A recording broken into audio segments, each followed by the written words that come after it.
Hi, I'm Kathleen. I'm Ellen. I'm Angie. And you're watching Word of Mouth.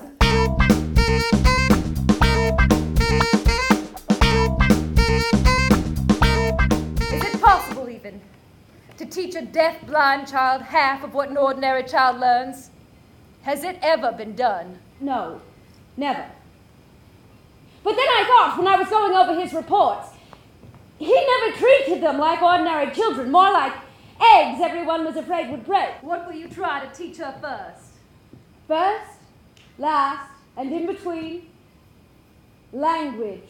Today we saw The Miracle Worker, Which is a show about Helen Keller and her teacher, Annie Sullivan. There's this family and their daughter, their little baby daughter, Helen Keller, is sick, and they realize that through her sickness she has become blind and deaf. Because of that, she, and the lack of understanding, her parents never really could figure out how to teach her to be sort of a normal child. She's almost animal-like. She's very violent. The first time you see her, she nearly stabs another child with a pair of scissors, but the family's basically just trying to exist with her, not trying to tame her or to teach her. They're just trying to get by minute to minute. So they hire Annie Sullivan, who is a governess from Boston, and they hire her to help sort of try and get her in control. But Annie Sullivan comes in with even bigger aspirations, and she's like, I'm going to teach her how to learn, I'm going to teach her language. So she's trying to figure out, how do I break through to this child? How do I make her understand that there is a way to communicate, if only she can make the connection between signs and words? And that's pretty much the story. Abigail Breslin played Helen Keller.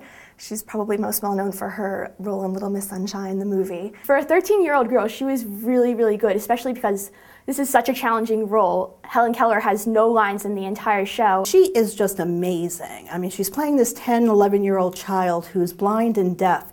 And you really get the sense that the character is afflicted, but also you get the glimmer, because of Abigail Breslin's talent, of the intelligence that kind of lurks within, waiting to be unlocked. Alison Pill plays Annie Sullivan, and she too did just an amazing job. Especially, you just really get into her sense of frustration. You could feel her emotions coming through the entire theater, and she also had she was also just naturally very humorous. Like, she was very natural about it in the way she interacted with the characters, but at the same time she was also funny, and that helped lighten some scenes that would have otherwise been a little bit of a downer. She is just amazing. This really is. It's called The Miracle Worker, and The Miracle Worker is Annie Sullivan, and that's the core of the play, and it's because of Alison Pill's performance. Jennifer Morrison played Kate, Helen's mother, and she was very good. At first, I was having trouble hearing her. She was a little soft-spoken, but as the play went on, you really get the sense that this is a mother in agony. You definitely get the sense of the heart-wrenching strife that a mother goes through when she can't reach her own child. She added a lot to the show. I thought she did an amazing job with the part. She wasn't the main female role, but she was definitely someone you remembered at the end of the show. Matthew Modine plays Captain Keller, Helen's father. He's good. One of the problems that I have with the play is that the female characters are much better written than the males. He was probably the one person in the show that I was disappointed with his performance. I didn't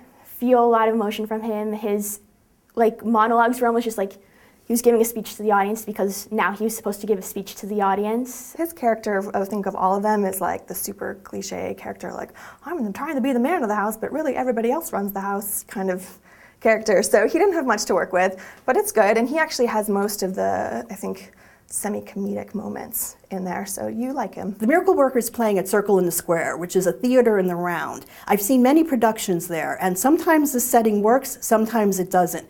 It worked for The Miracle Worker, I'd say maybe 85 to 90% of the time. The stage is basically just a circle in the center, and the audience is seated all around, and the furniture moves up and down when they need it to come in. And I understand that they wanted everyone to be able to really get inside their lives, and that's why we're all around them, but from where I sat in the theater, there was pieces I really just couldn't see. I kind of wondered if people directly opposite me got a lot more back of the head than I did, but I was in a really good spot, so I thought it was great. I have to say, when I was asked to see The Miracle Worker, it was really kind of an oh no kind of feeling, because I have seen so many awful amateur productions of this show. I didn't know the play or the movie very well, but I think I did a biography on Helen Keller at some point in school. This was actually a really good history lesson for me, especially in the life of Anne Sullivan. There's so much that I learned from this show. It's definitely a heartwarming story. It's totally inspirational. I mean, the fact that it's true, the fact that everything, I mean, not that the words are necessarily verbatim, but the fact that all the actions and the breakthroughs and